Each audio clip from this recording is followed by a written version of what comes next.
And if you're not ready to talk about sex, you're certainly not ready to get married. In the premiere, we see, Greg stands out to you. He gets the first impression rose, but we also see some connections with, I think it was Justin got the first kiss. The cat was definitely made a move on you.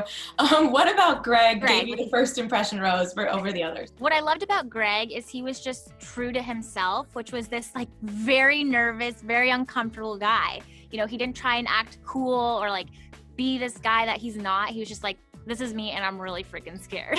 And I thought it was really endearing, and I could tell as long as he opened up, there was something more there. And so I thought, giving him the first impression rose would give him that validation of, I'm into you, let's figure this out. I definitely saw a connection there with Connor B, the cat.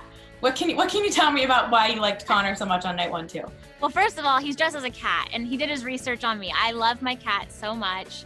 And then he has these ridiculous jokes that made me laugh. He's handsome. And honestly, he was the first name I remembered by heart. Like I was like, I know him. Connor the cat, that's what I called him. And he's just a great guy. Love that. Another theme seems to be, obviously, you're a very sex positive bachelorette. That came up a little bit. Was that something important for you that you wanted to represent and also to help you find your husband? Yeah, you'll see it incorporated throughout my journey, conversations around sex, because it is important in a relationship and it's important to be with me, to be able to talk about those things. And if you're not ready to talk about sex, you're certainly not ready to get married. Yeah, for sure. And one of the contestants, reveals they might be a little inexperienced, a virgin. How was that does that affect your decision with anyone, or were you just happy that they wanted to talk to you and be open with you? I will say you'll have to find out how that relationship goes, but I was pleasantly surprised. Ooh, I like that. You also spoke a little bit about your parents' divorce in the beginning of the first episode. Was that something that impacted your journey throughout this experience? Definitely. I mean, for me, even now at 30, I never got to see what a healthy marriage looks like. And so that has caused me to kind of learn as I go on things that I should be looking for, things that are considered red flags. And so this was perfect because now I'm being exposed to 30 guys and really trying to figure that out. Were your parents supportive of this journey? Yes, absolutely. And before I let you go, this is a quick little rapid fire about night 1. So just say the first name or thing that pops into your head.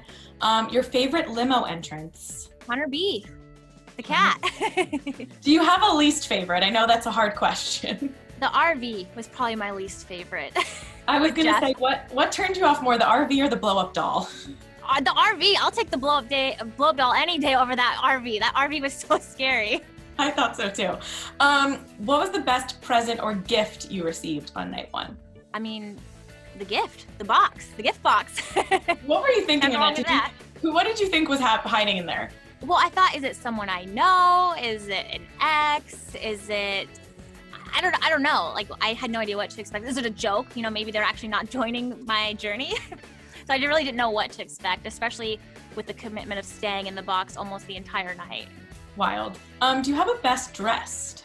Oh, James is pretty well dressed. Best piece of advice that Tayshia and Caitlin gave you? They gave me different advice, but they stand out both. Caitlin said, don't fall in love with like one person on the first night, like be open.